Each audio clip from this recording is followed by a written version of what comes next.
So how can people delay cognitive decline is a very interesting and important, relevant question, and it applies to all of us. And it is really fundamentally avoiding things that can cause harm to our brain health and doing things that help the brain. So avoiding things that can cause harm is the big things that many people know about. Things that are directly detrimental to the brain health are, excessive alcohol intake, smoking, things that speed up clotting essentially, and using any substances that might cloud the judgment, that can be prescribed medications, and not taking medications for medical illnesses, can be detrimental to the brain health. So a lot of research has looked at delaying or preventing cognitive decline. So it's some of the same advice that we're used to getting about everything. We need to be more active. That's true for most of us.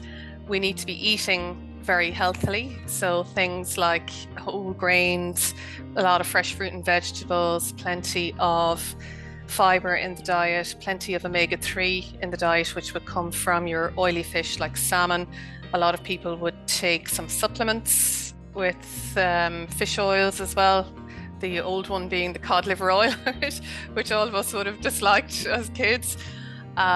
So again, diet, lifestyle, exercise, keeping your brain active as well is another really good one. So things like engaging in crossword puzzles and Sudoku. A lot of people do Sudoku. So anything that engages your brain, that requires you to problem solve to some degree or another. And I always say keep physically, mentally and socially active. So even in later life, keeping mentally active, doing another degree, doing crossword puzzles, playing bridge, getting out and doing anything that just stimulates the brain cells. Socially active is really important. Getting out, meeting people, talking to people in the street. If you're not a very social person, just get into the habit of talking to people in the shops and in the street and wherever. Joining clubs. And being physically active. And they talk about 150 minutes of moderate exercise a week. And that can be just walking most days. You don't need to become a triathlete. But we can actually stimulate the brain to make new connections if we challenge the brain.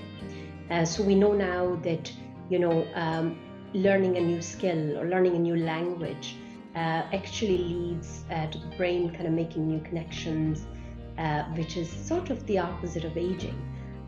One of the things that many studies have shown to be of benefit is actually that social interaction, conversations. So it is very important to address one's loneliness or one's desire to just, be withdrawn if we get worried about, decline in our brain functions.